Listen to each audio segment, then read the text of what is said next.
Kalau kita sayang kepada keluarga, sayang kepada diri, tolong jaga anak-anak kita.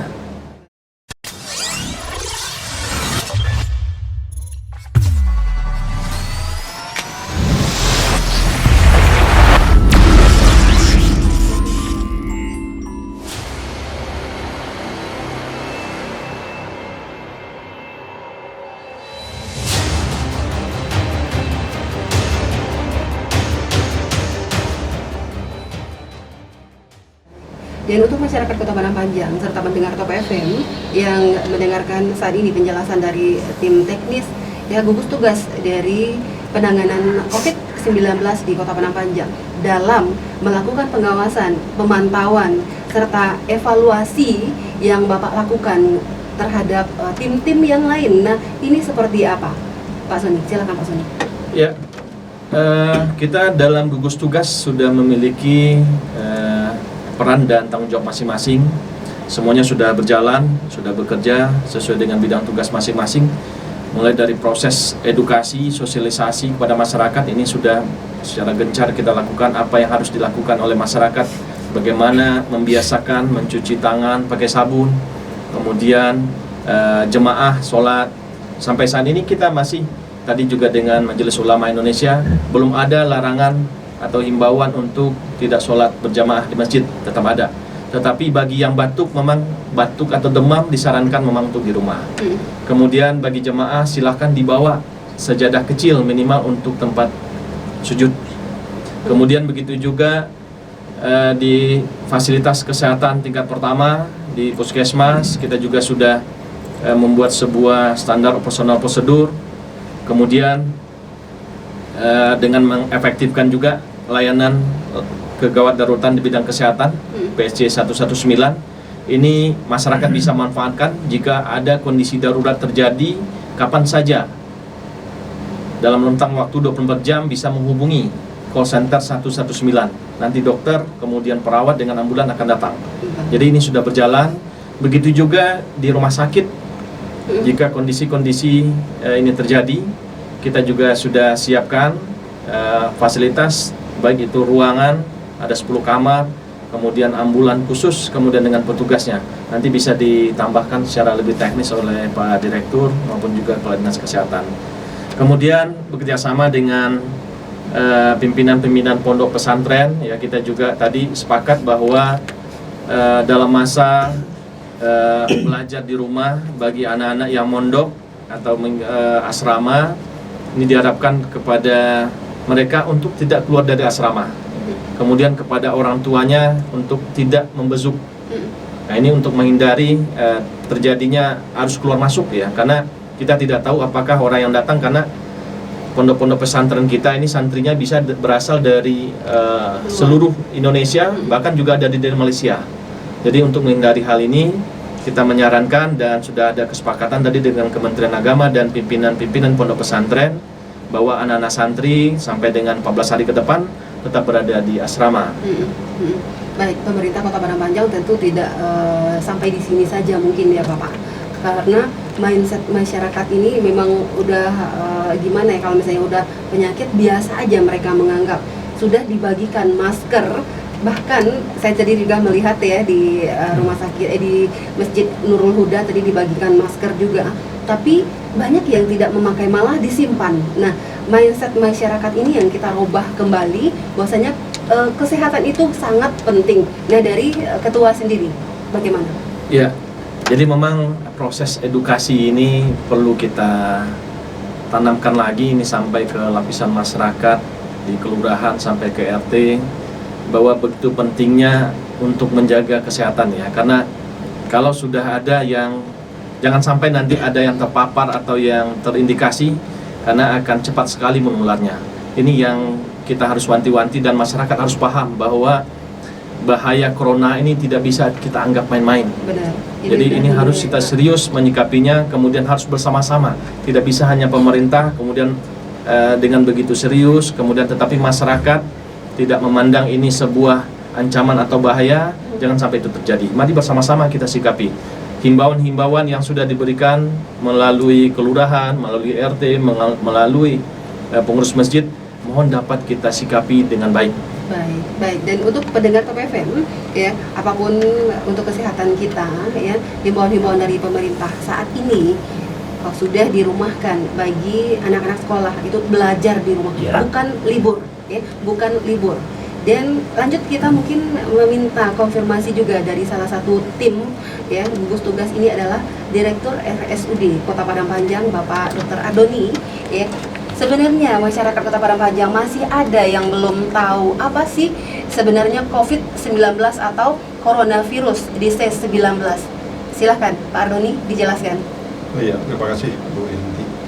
Dapat kami jelaskan bahwa corona ini adalah sebuah penyakit yang disebabkan oleh infeksi virus. Dalam teori dikatakan bahwa infeksi virus itu adalah self-limiting disease, artinya penyakit yang sesungguhnya dapat sembuh dengan sendiri dalam jangka waktu tertentu. Akan tetapi menjelang jangka waktu tertentu itu habis, sebagai contoh misalnya 7 atau 10 hari akan timbul gejala-gejala ikutan seperti demam, batuk, pilek, influenza, sesak napas, bahkan terjadi keadaan-keadaan dengan perburukan yang serius. Karena itu memang penyakit virus ini perlu kita deteksi secara dini, kemudian kita atasi secara dini, dan bahkan kalau perlu kita cegah secara dini. Oleh karena itu hari ini yang merupakan fokus dan prioritas kita adalah pencegahan agar jangan sampai virus ini sampai di Padang Panjang. Seperti yang disampaikan oleh Bapak Sekda tadi, bahwa upaya utama dan pertama yang harus kita lakukan adalah memutus rantai penjalaran virus corona ini ke Padang Panjang. Banyak hal yang bisa kita lakukan, nanti itu secara rinci akan dijelaskan oleh Bapak Kepala Dinas. Tetapi dalam hal ini dapat kami sampaikan bahwa untuk rumah sakit, sesuai dengan surat edaran yang sudah disampaikan oleh Menteri Kesehatan, sudah ditetapkan bahwa untuk corona ini sudah ditunjuk 2 rumah sakit untuk melakukan perawatan, yaitu Rumah Sakit Dr. M. Jamil Padang dan Rumah Sakit Ahmad Mukhtar Bukit Tinggi.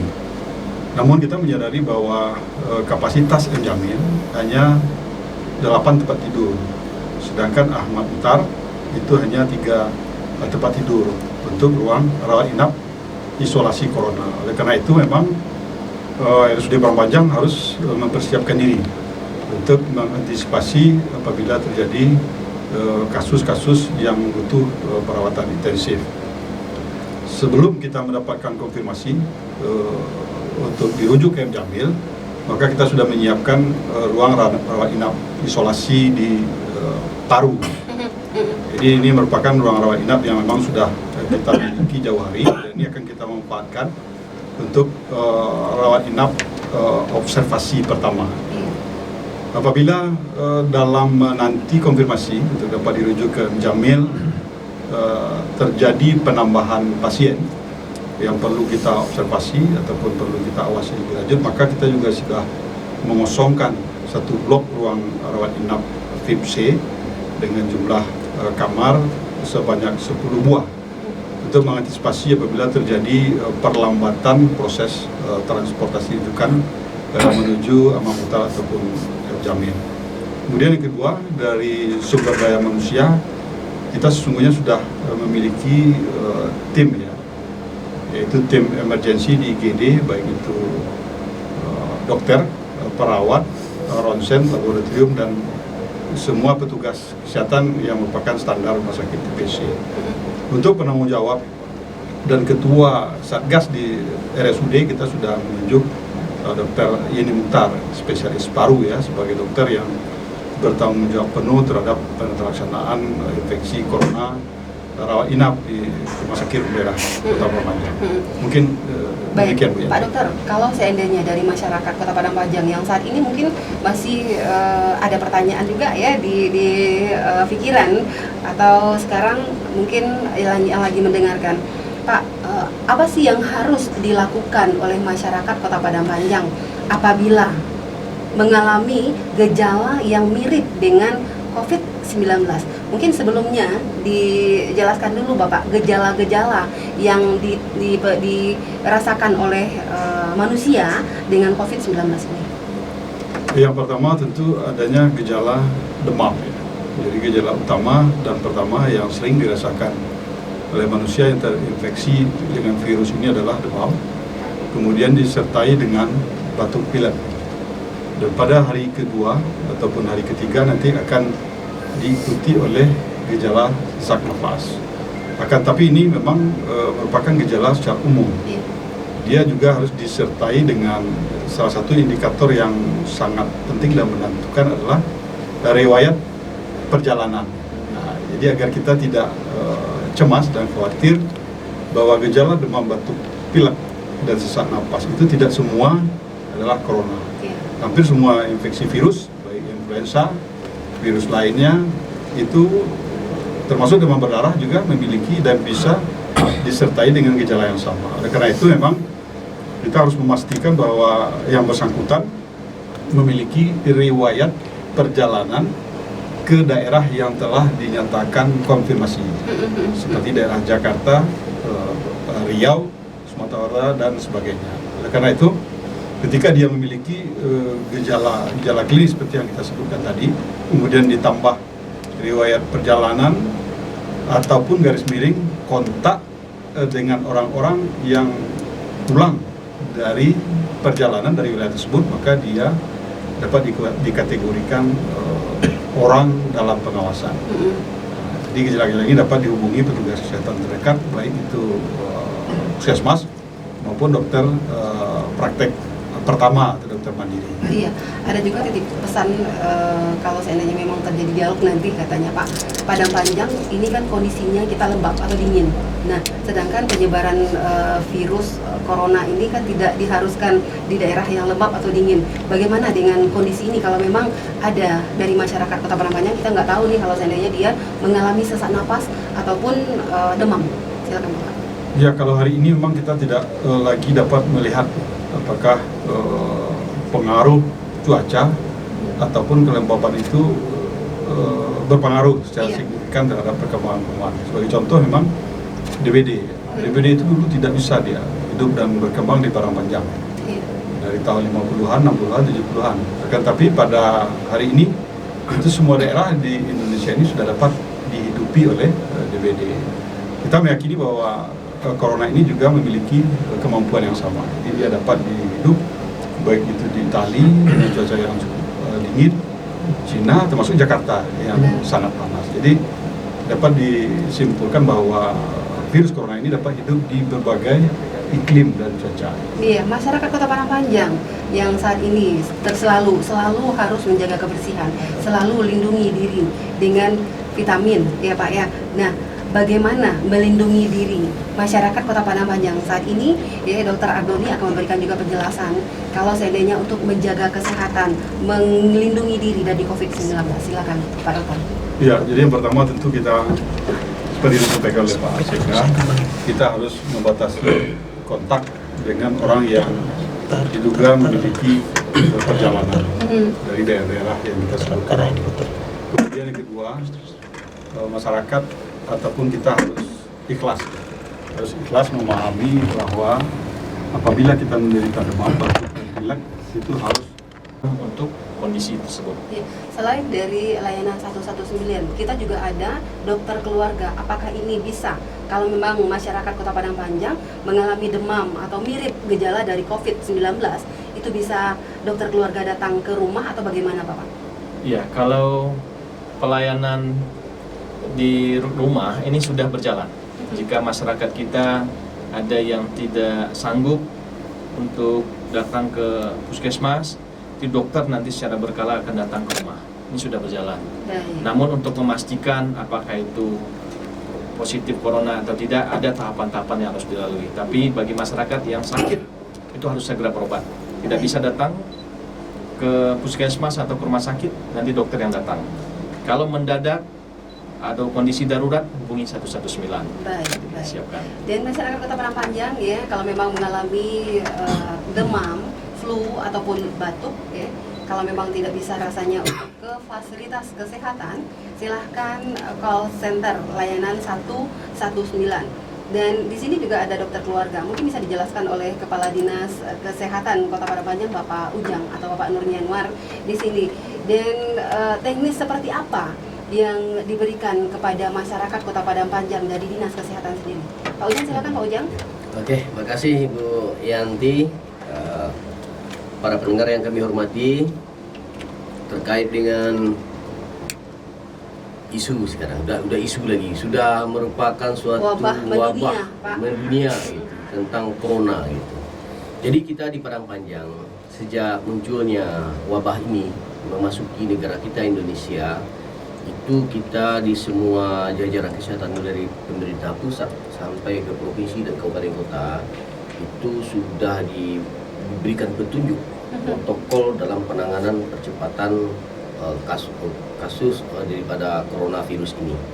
Kita di Padang Panjang ini perlu kami informasikan tadi, walaupun tadi Pak Sekda selaku Ketua Gugus Tugas sudah menyampaikan, kemudian untuk di pelayanan tingkat lanjutan rumah sakit tadi Pak Direktur juga sudah menyampaikan.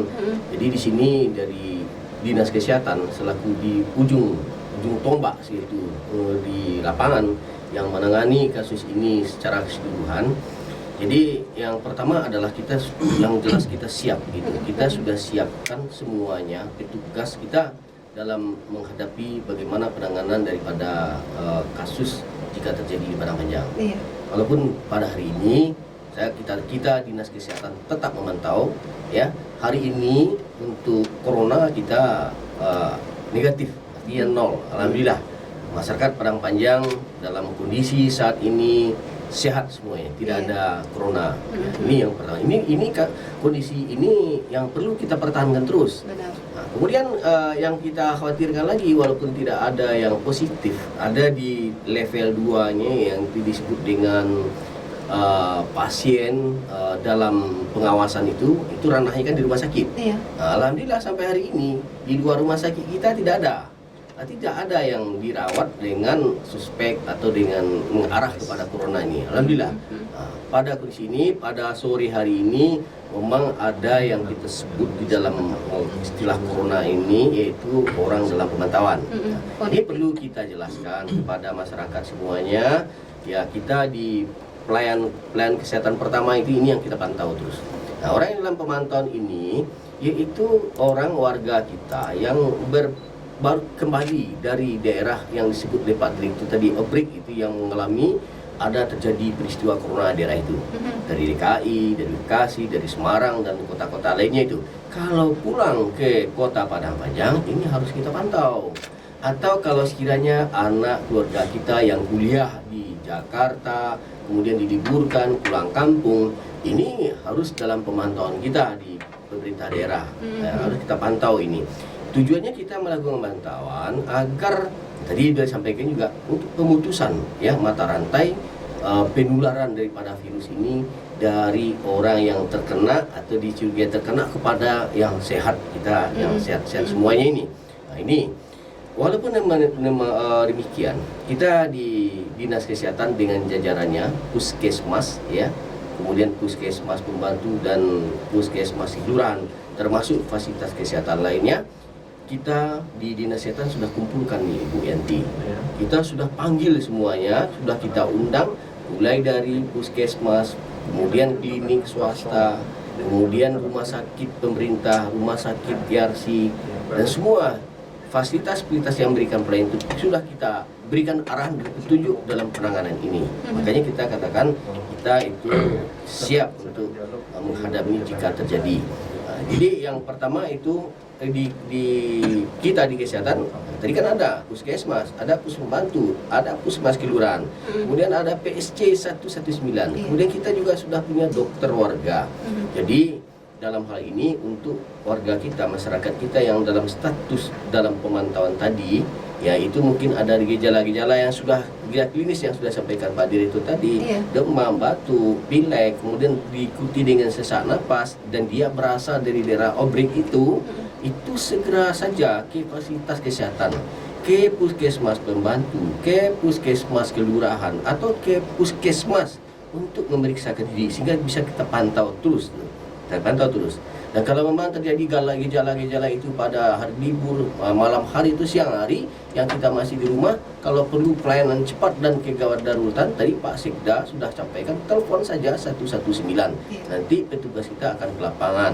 Begitu juga dokter warga tadi yang selalu di kelurahan, ya silahkan datang ke kelurahan. Atau kalau tidak datang, yang petugas kita, dokter warga dan perawat tadi kan juga sudah berkunjung mengunjungi rumah-rumah. Nah, jadi dalam hal ini memang kami supaya memudahkan kita di kesehatan dalam pemantauan ini, kami mengajak semua pertama masyarakat kita yang berasal dari luar tadi yang ada gejala-gejala corona tadi yang seperti yang disampaikan tadi, ya silahkan saja untuk datang ke fasilitas kesehatan supaya selalu kita pantau gitu.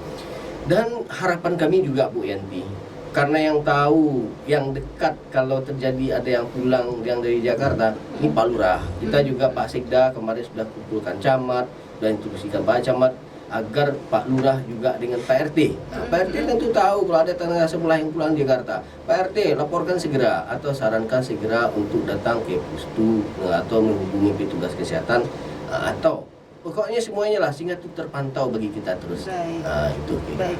Dan Pak Sekda, Ya. di sini juga dikatakan bahwasanya setiap masjid atau pasar atau tempat-tempat keramaian itu disemprot dengan disinfektan. Nah, sejauh ini ya dari kebijakan Bapak Wali Kota sendiri, apa yang telah dilakukan beserta tim-tim di lapangan Bapak? Ya, jadi penyemprotan yang dilakukan sudah 2 hari terakhir ini bekerjasama dengan PMI. Ini merupakan salah satu juga bagian dari upaya-upaya kita mencegah, kemudian bagaimana daerah-daerah kita steril. Jadi untuk prioritas pertama ini kita lakukan penyemprotan di fasilitas-fasilitas publik, di pasar, di terminal angkot, kemudian di masjid musola, tadi juga di lapas. Namun memang belum sepenuhnya seluruhnya dapat dijangkau, namun ini dilakukan setiap hari. Namun itu saja tidak cukup. Jadi tetap kita berharap bagaimana masyarakat membiasakan diri menjaga kesehatan tadi. Kemudian mencuci tangan pakai sabun, kemudian di masjid musola karpetnya harus selalu diganti. Kemudian kalau batuk, kemudian memakai masker atau maunya makan buah, makan vitamin seperti yang disarankan oleh Pak Dokter tadi. Ini upaya-upaya yang memang harus selalu kita lakukan. Ya, beberapa hari belakangan saya juga melihat dari pemerintah Kota Panjang itu juga dari BPBD ya membagi-bagikan masker. Nah, ini sejauh mana sih Pak yang diberikan hanya sekedar kepada masyarakat umum saja atau bagaimana Pak? Ya, untuk masker kita prioritaskan dulu kepada masyarakat kita yang rawan ya. Pertama kemarin sudah 2 hari kita bagikan ke masyarakat kita yang berprofesi sebagai tukang ojek ya, karena mereka selalu bersentuhan dengan pendatang, apakah itu orang yang turun dari bus dari Jakarta misalnya atau juga dari Pekanbaru, kita tidak tahu. Makanya mereka juga harus melindungi diri. Kita tidak memiliki persediaan yang banyak, tetapi ada beberapa yang kita sediakan, ada stok di BPBD. Tetapi kita prioritaskan masker itu untuk yang rawan-rawan dulu. Petugas pelayanan di perhubungan, kemudian di sarana kesehatan kita di rumah sakit, kemudian di Capil, termasuk juga tadi karena ada beberapa masjid kita yang berada di pinggir jalan ya, karena yang kita khawatirkan itu pendatang yang dari luar yang kita tidak tahu apakah mereka sehat, kemudian tidak membawa virus dan lainnya. Itu makanya ada di beberapa lokasi tadi kita coba bagikan masker. Ini untuk tindakan safety juga. Iya, Bapak bukan hanya sekedar ojek yang berseliweran di Kota Padang Panjang, tapi juga ada dari angkot Bapak yang dari Padang Panjang menuju Bukit Tinggi atau Padang Panjang menuju Batipuah. Nah, ini apakah tidak tersentuh oleh pemerintah? Iya, jadi ini secara bertahap ini akan tetap kita lakukan. Jadi terima kasih juga masukan-masukan yang disampaikan oleh Bu Yanti tadi. Secara bertahap ini akan kita sentuh juga masyarakat kita.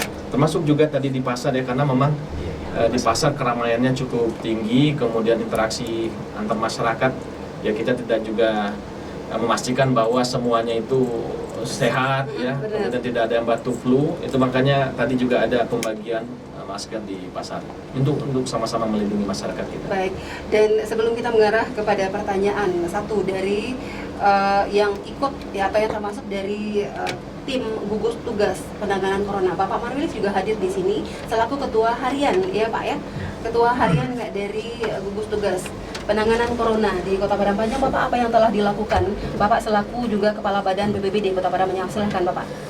Makasih Bu Yanti. Jadi gugus tugas percepatan penanganan COVID-19 ini memang dibentuk sekretariat itu berada di BPBD gitu. Iya. Jadi samping mendukung kelancaran tugas gugus, juga sekretariat terkait dengan pelaporan data-data yang perlu kita sajikan, itu berada di BPBD. Apa yang sudah kita lakukan tadi Pak Ketua mungkin sudah menyampaikan juga, kita secara berkala memang mengadakan rapat juga di sekretariat, khususnya di tempat Pak Sekda gitu ya. Mungkin karena beliau kesibukan juga, maka beliau meminta walaupun sekretariat itu berada di BPBD, itu dukungan ya. Setiap hari kita melakukan evaluasi di ruang Pak Sekda selaku ketua gugus. Di sana kita mengevaluasi apa saja yang telah kita lakukan dan apa ke depan yang kita lakukan. Tadi salah satunya adalah pembagian masker. Nah, ini memang tadi sampaikan oleh Pak Ketua dan oleh Pak Sekda bahwa memang logistik masa kebencanaan khususnya masker memang kita terbatas, jadi tentu kita skala prioritas. Betul yang sampai Pak Sekda, memang tidak semua belum kita jangkau. Ada lokasi-lokasi yang memang itu interaktif antara sesama itu lebih tinggi, itu kita coba untuk memprioritaskan. Tapi ke depan kalau nanti saat ini kita juga menyusun tambahan logistik ya Pak Sek.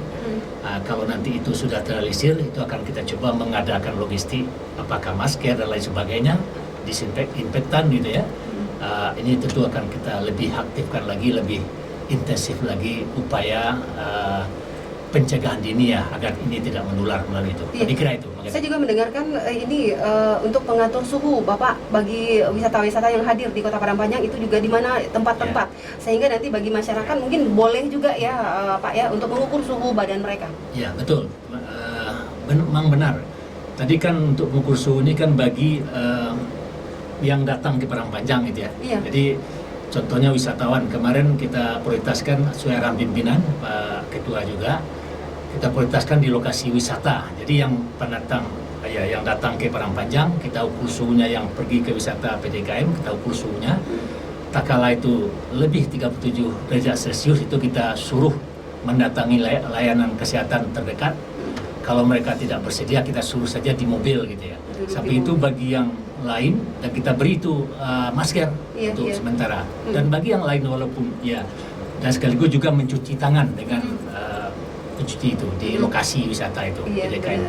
Dan yang lain yang suhunya di bawah 37, walaupun di bawah 37 dia pilek, flu, kita beri juga maskernya secara cuma-cuma. Itu yang sudah kita lakukan. Baik. Terhadap pengujian, nah ini masalahnya tadi Bu Yanti sejauh mana? Memang betul, tadi Bu Yanti menanyakan juga tadi di Masjid Nurul Huda, apakah tidak bisa kita ukur? Nah, ini pengadaan ini yang logistik, ini yang kita juga ya, terbatas kita miliki. Cuma kemarin satu, itu dari rumah sakit Termogen itu ya Pak Direktur. Termogan ya. Itu pun harganya tinggi dan tentu ini tidak tersedia. Saya kira begitu. Iya, tapi tetap intinya kepada masyarakat kita selalu jaga kebersihan ya Pak. Kalau dari manapun tetap cuci tangan selalu kalau memang dari luar daerah misalnya. Cuci tangan pakai sabun. Iya, cuci tangan pakai sabun. Dan di sini kita juga ada Kepala Satpol PP dan Damkar Bapak Albert. Kecilkan saja Bapak. Nah, Bapak Albert ya, dari salah satu tim gugus tugas yang juga turun ke lapangan. Tadi juga saya mendengar Satpol PP juga turun ke pasar ya Pak ya. Nah, sejauh ini secara teknis apa yang membantu dari masyarakat kebijakan dari pimpinan daerah? Silakan Bapak. Iya. Jadi untuk menindaklanjuti instruksi wali kota tersebut, yang salah satunya mengalihkan proses belajar siswa tersebut mulai dari PAUD, SD, SMP, SMA ke rumah.